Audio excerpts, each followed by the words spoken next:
안녕하십니까. 오늘은 전환과 현재 진행되고 있는 휴전 협상에 대한 이야기를 좀 드리겠습니다. 땅 따먹기에 들어간 푸틴과 전쟁 연장을 원하는 미국, 푸틴의 속셈 그리고 미국의 속셈, 여기에 대한 말씀을 좀 드리겠습니다. 먼저 짐 리카드, 이분은 투자은행가입니다. 인베스트먼트 뱅커로서 이 전쟁을 보면서 미국에 대해서 이제 상당히 비판적인 시각을 표현하고 있습니다. 어제 이분이 이런 글을 올렸습니다.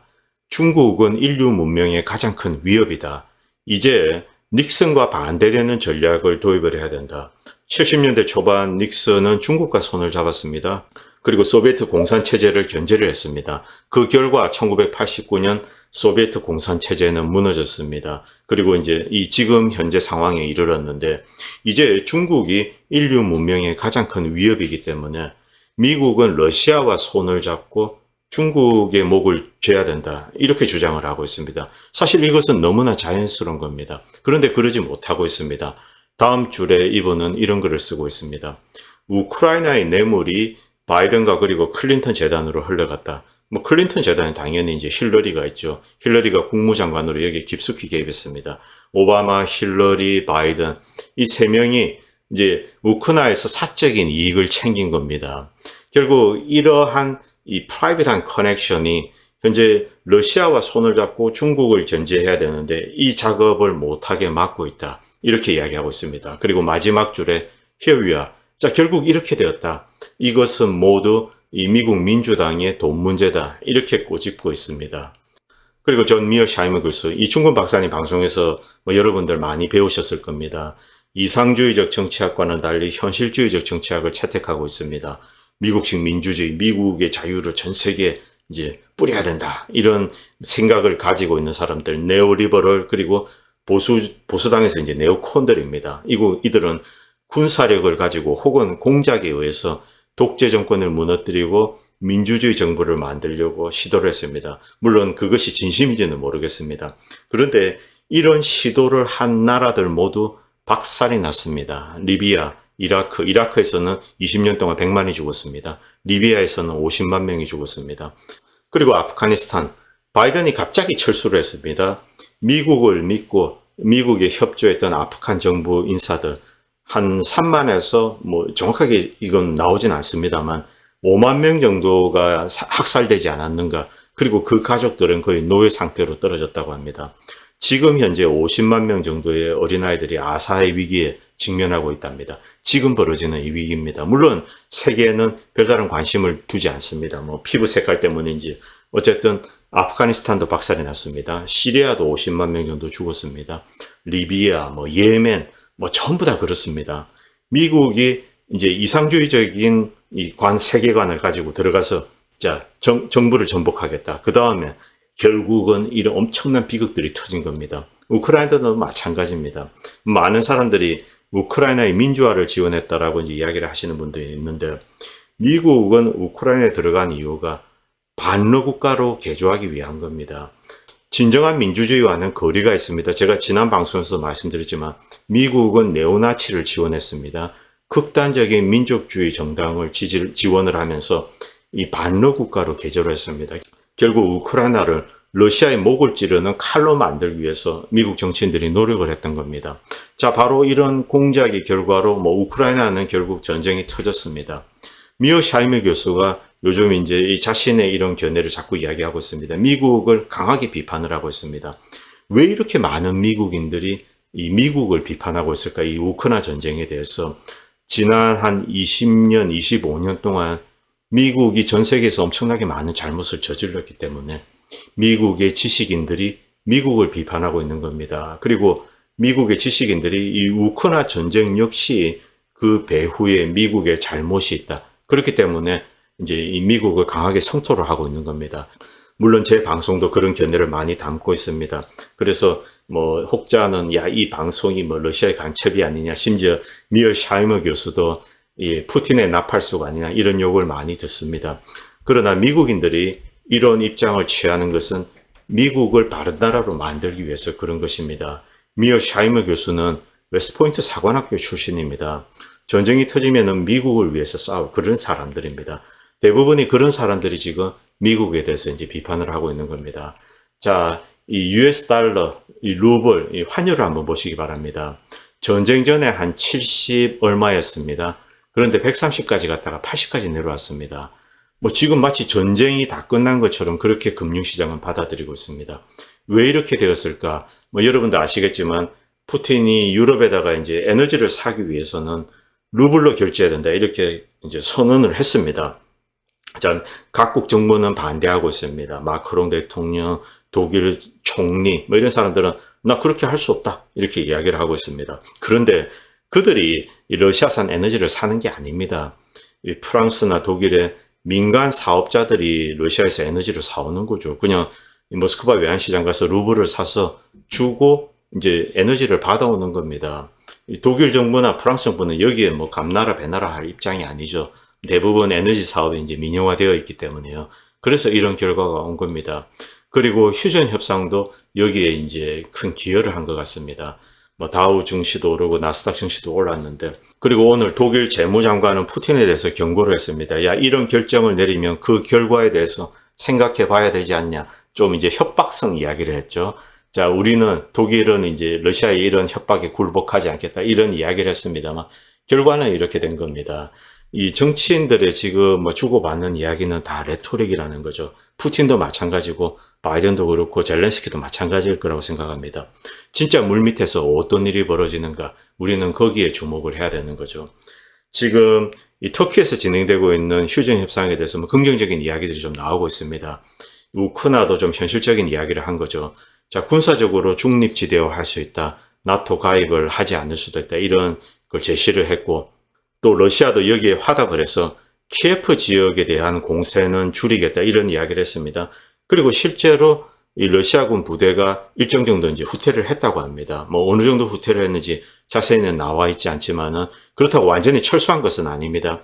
키예프 주변에 있지만 일정 거리는 이제 후퇴를 한 것으로 그렇게 알려져 있습니다. 그래서 혹자는 이제 러시아가 박살이 나서 도망간다 이렇게 해석하는 사람도 있고, 또 혹자는 그렇지 않다라고 하는 사람들도 있습니다. 그런데 군사 전문가들은 그렇게 보고 있지 않습니다. 지금 주류 언론에서 너무나 많은 거짓말을 하고 있기 때문에 우리가 이제 이 실제에 대해서 눈을 뜨지 못하고 있습니다. 이 칼 베커, 이 사람은 이제 군사 전문가는 아닙니다. 그냥 기자죠. 팍스 출신 기자인데 이분은 이런 이야기를 하고 있습니다. 우크라이나가 현실적인 대안을 제시를 했고 또 러시아가 화답을 했는데 좀 뭐 긍정적인 일들이 진행될 수 있지 않는가 이런 기대감을 표현을 했습니다만, 그러나 이제 군사 전문가들은 그렇게 보고 있지 않습니다. 밥 리, 공군 출신의 군사 전문가는 이런 이야기를 하고 있습니다. 러시아가 어떤 다른 목적을 가지고 전략적인 목표를 바꿨거나 거기에 의거해서 군대를 움직이고 있다. 이렇게 이제 얘기를 하고 있습니다. 실제 오늘 이야기가 나오기 3일 전부터 이미 러시아 군사는 이렇게 이제 동부전선으로 이동을 하고 있었다고 합니다.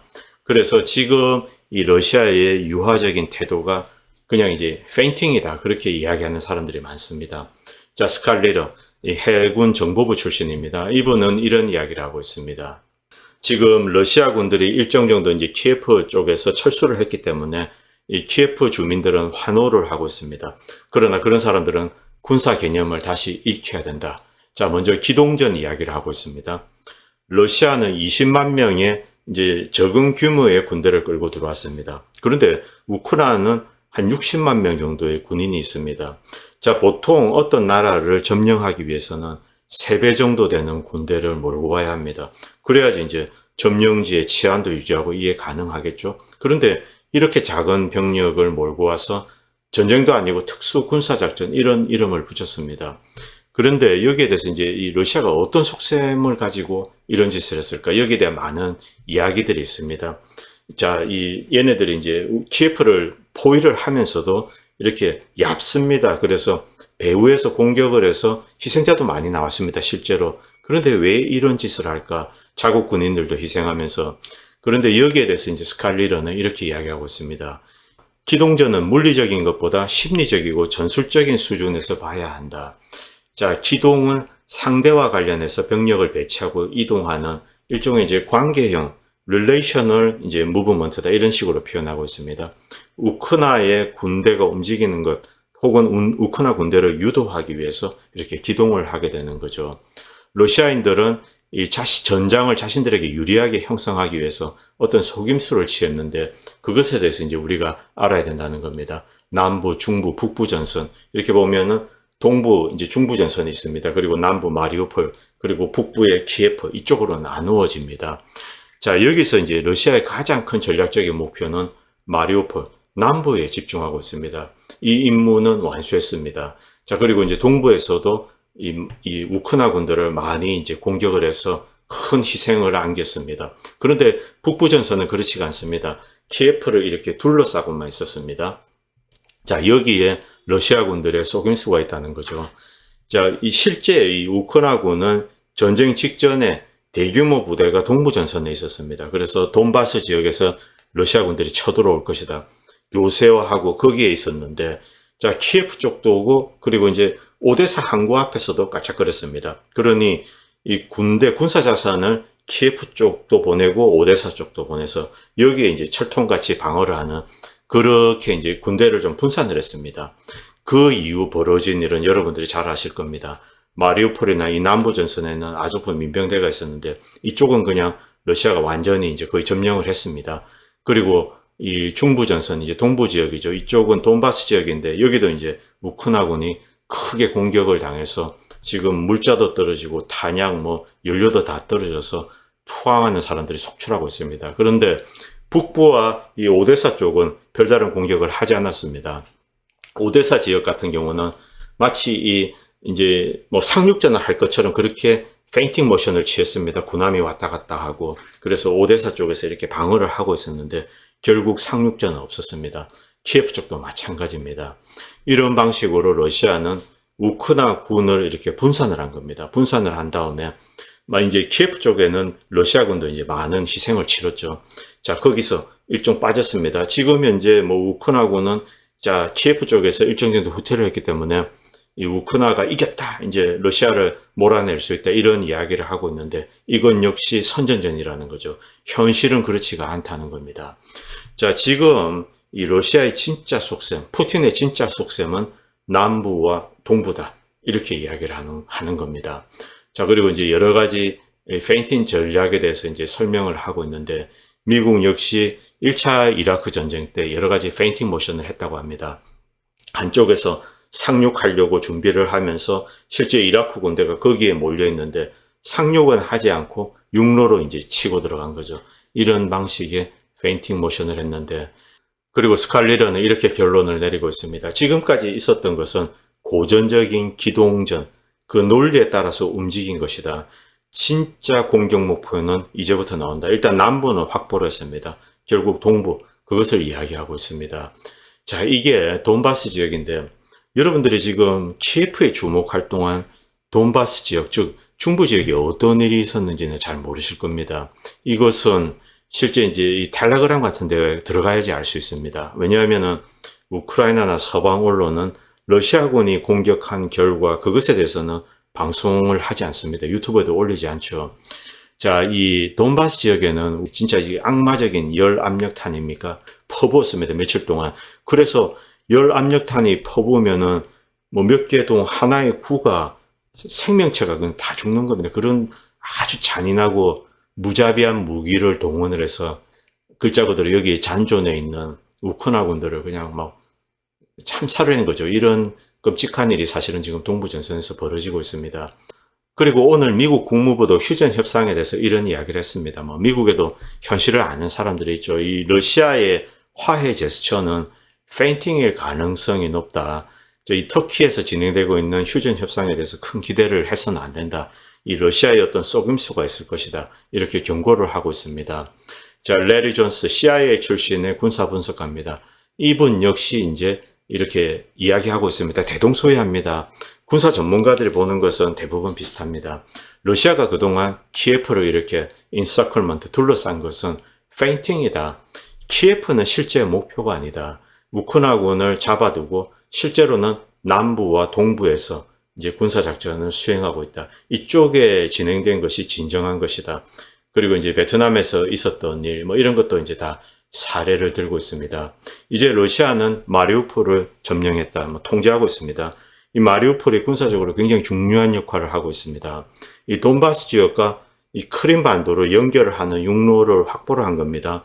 그리고 여러분 좀 이따 설명드리겠지만 헤르슨 지역까지 장악했기 때문에 흑해 연안은 이미 이제 이 러시아군 손에 떨어진 거죠. 이게 러시아의 가장 큰 목표였다 이렇게 이야기를 하고 있습니다. 그리고 실제 이제 지금 언론에서 이야기하는 것과는 달리 러시아는 북쪽에서는 그렇게 큰 전쟁을 치르지 않고 이제 물론 뭐 이 공항 같은 데서 전투를 하면서 많은 희생을 겪었습니다만 이 북쪽에서는 까짝거린 거죠. 여기는 페인팅인 겁니다. 우리가 전 세계 언론이 모두 키예프를 주목을 했습니다. 그리고 남쪽에서 동쪽에서 벌어지는 일은 주목을 하지 않았죠. 바로 그것에 대해서 이제 꼬집고 있습니다.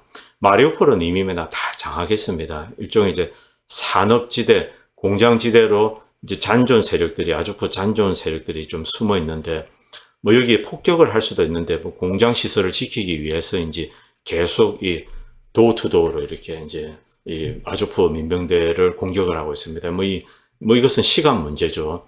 자, 현재 이것은 프랑스 국방부에서 만든 자료입니다. 제가 왜 프랑스 국방부에서 만든 자료를 올리냐면은 미국도 이제 일정 정도 당사자이기 때문에 왜곡할 수 있습니다. 우크나 러시아도 마찬가지입니다. 러시아도 당연히 거짓말을 하죠. 전쟁 당사자인데 더 믿어서는 안 되죠.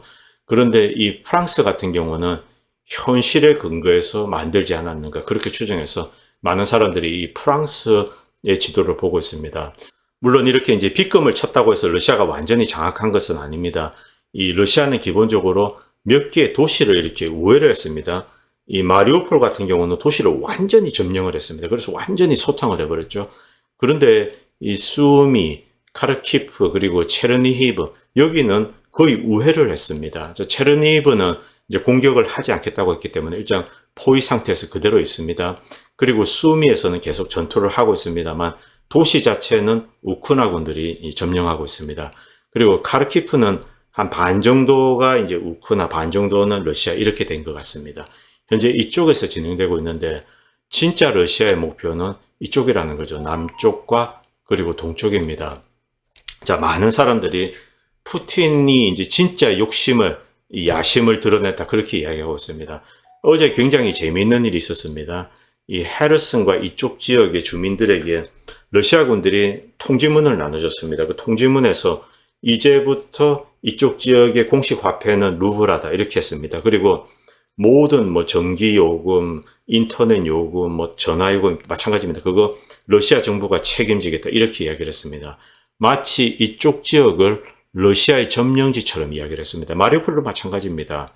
결국 푸틴은 이전에는 이 우크라 영토를 먹겠다 이런 이야기를 하지 않았습니다. 우크라를 들어와서 이제 돈바스 지역 독립하고 크림반도 이제 이것을 인정받고 그 다음에 탈나치화하고 뭐 이런 이야기를 했는데 그런데 실제 이쪽의 남부에 점령한 지역에 대해서는 사실상 러시아 영토 취급을 하는 거죠. 이것에 대해서 전문가들은 푸틴이 이제 진짜 속셈을 드러냈다 이렇게 이야기를 하고 있습니다. 즉 이쪽 지역을 러시아에 병합하는 것 그것이 목표다. 그래서 푸틴의 목표가 어디까지인가 거기에 대한 이야기가 있습니다. 이 오데사 쪽을 들어가면은 진짜 우크라이나는 완전히 쪼그라들게 됩니다. 그런데 여기에는 오데사라는 도시 자체도 크고 많은 이제 우크나 군사 자산이 있습니다. 그래서 이쪽을 공격하게 되면 엄청난 비극이 발생합니다. 그래서 혹자는 이쪽은 공격하지 않을 것이다. 아니다. 푸틴은 이쪽을 완전히 먹어서 흑해를 완전히 지배하려고 할 것이다. 이런 이야기를 하는 사람들이 있습니다. 뭐 속셈은 제가 알 수가 없죠. 그런데 합리적으로는 이제 이 정도로 보고 있습니다. 이게 카르키프는 주민의 70% 이상이 사실은 친러시아입니다. 그리고 이 카르키프 주민들은 사실은 과거에 러시아가 이 카르키프를 버린 것에 대해서 러시아가 자신들을 배신했다 그렇게 이야기할 정도로 친러시아적입니다. 그와는 반대로 이 수미는 거의 대부분이 사실은 친우크나게입니다. 뭐 아주 이 거리는 가까워 보이지만은 이쪽에 이제 아주 큰 강력한 어떤 경계가 있는 것 같습니다. 인종 간의 경계가 있는 거죠. 그래서 이 친러시아계 주민들을 본다면은 이렇게 끊는 게 맞다고 합니다. 여기 이제 헤르슨부터 이 드네프르 강을 따라서 카르키프 이쪽을 러시아가 병합하는 게 목적이다. 이쪽은 좀 힘들 겁니다. 이쪽은 주민들 자체가 기본적으로 친우크나계고 이쪽을 억지로 먹었을 때 뭐 게릴라전이 발생하고 러시아군도 이제 감당이 안 되겠죠.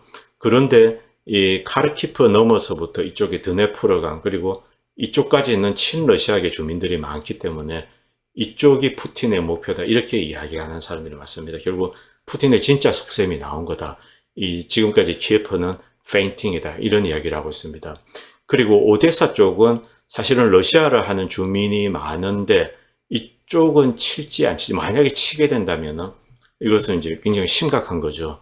그런데 이제 푸틴이 좀 정신 상태가 멀쩡하다면은 오데사까지는 치겠냐, 엄청난 비극이 발생할 수 있습니다.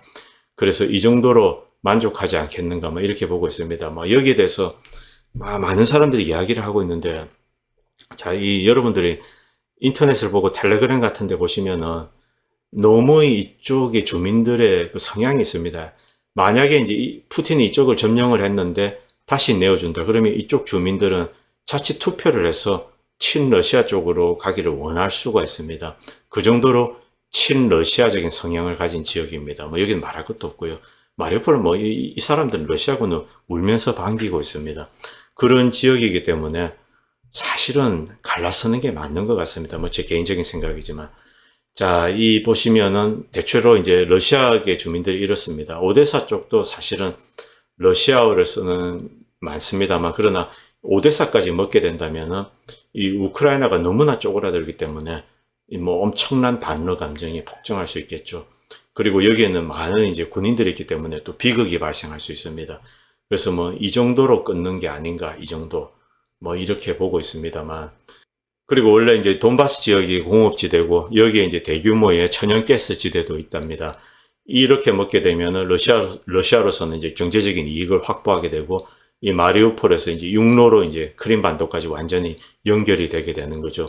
여기까지가 현재로서는 푸틴의 욕심이 아닌가. 그러니까 진짜 욕심을 드러낸 겁니다. 자, 여기에 대해서 이제 우크라이나가 어떻게 대응을 할지 그것은 저도 모르겠습니다. 자, 결국 이런 정도의 국경을 쪼개는 선에서 전쟁이 마무리되지 않겠는가, 이렇게 대부분들은 보고 있습니다. 키예프는 결국 페인팅이라는 거죠. 어쨌든 전쟁 상황은 이렇게 흘러가고 있습니다. 푸틴이 우크라이나를 전부 다 집어삼키려면은 150만 정도는 몰고 왔어야 되는 게 이론적으로는 맞다는 거죠. 그리고 서방에서 계속 무기를 공급해 주기 때문에 150만으로도 안 될 수도 있습니다. 결국 많은 사람들은 이 정도에서 이제 친러시아계 주민들이 많은 이쪽 지역을 러시아가 삼키는 선에서 전쟁이 마무리되지 않겠는가 그렇게 이야기를 하고 있습니다. 그런데 돌이켜보면은 또다시 이제 미국 욕을 좀 하겠습니다만 미न्스크 회담을 준수를 했더라면은 자, 이 돈바스 지역 독립을 하고 크림반도 인정되고 그리고 우크라이나는 나토에 가입하지 않고 자, 경제적인 지원을 받으면서 번성을 할 수가 있습니다. 이대로 갈 수 있었습니다. 그런데 이 칼자루를 진 사람이 누굽니까? 미국입니다. 미국. 자, 이 미국인들이 미국을 비판하는 이유가 있습니다. 이 전쟁은 일어날 이유도 없었고 일어날 확률도 사실은 굉장히 낮았습니다. 그리고 막을 수가 있었습니다. 실제 조짐이 있었을 때 막을 수가 있었습니다. 푸틴은 여러 차례 미국에 대해서 협상에 대해서 이야기를 했습니다. 작년 11월인가 12월에 이 러시아와 미국은 만났습니다. 만나서 우크라이나 문제에 대해서 토의를 했습니다. 그런데 바이든 행정부는 그냥 다 걷어치고 나왔습니다. 난 몰라. 다 집어던지고 나온 겁니다. 러시아에서 비교적 합리적인 대안을 제시를 했습니다. 러시아가 제안했던 조건들은 미न्스크 회담과 대동소이합니다. 첫 번째는 나토에 가입하지 않는다. 나토에 가입하지 않는다는 것은 우크라이나에 미군 기지를 만들지 않겠다. 미국 미사일 기지를 만든다든가 오데사에 미국 해군 기지를 만든다든가 이런 것을 하지 않는다는 겁니다. 자, 우크라이나를 군사적인 중립지대하로 두고 그 다음에 이쪽 돈바스 지역 독립하고 크림반도 인정하고 이게 답니다. 사실은. 그래서 우크라이나는 나토에 가입하지 않는다. 이 정도만 미국이 받아줬으면 이 전쟁은 터지지 않았을 겁니다. 그런데 바이든은 이걸 다 걷어치고 나온 겁니다. 이 러시아가 제시했던 조건들 하나도 오케이를 하지 않았던 겁니다. 러시아가 제시했던 조건들은 미न्스크 회담 복사판입니다. 그런데 미국의 입장 그리고 이 네오콘들의 입장은 이 미न्스크 회담은 독일과 프랑스가 공작질을 해서 러시아와 짜고 만든 거다. 이런 식으로 비하를 하는 겁니다. 독일과 프랑스는 전쟁을 막기 위해서 러시아와 적극적으로 협력을 해서 이 민스크 회담을 만들었습니다. 그런데 미국의 네오콘과 이 네오리버럴 바이든 행정부는 이게 마음에 안 드는 겁니다. 그래서 민스크 회담을 그냥 갈기갈기 찢은 겁니다. 자, 이제 준수하지 않는 거죠. 그래서 러시아는 결국은 힘으로 이것을 되찾겠다고 들어온 겁니다. 현재 이 상황입니다. 지금 이것이 바이든이 만든 겁니다. 미국 사람들이 미국을 비판하는 데는 이유가 있는 겁니다. 미국은 지난 30년 동안 엄청나게 많은 전쟁 범죄를 저지르고 많은 잘못을 했습니다. 세계 크나큰 고통과 비극을 야기를 했습니다. 그래서 이 사람들은, 미국 사람들은 미국을 바른 나라로 만들기 위해서 이렇게 비판을 하는 겁니다.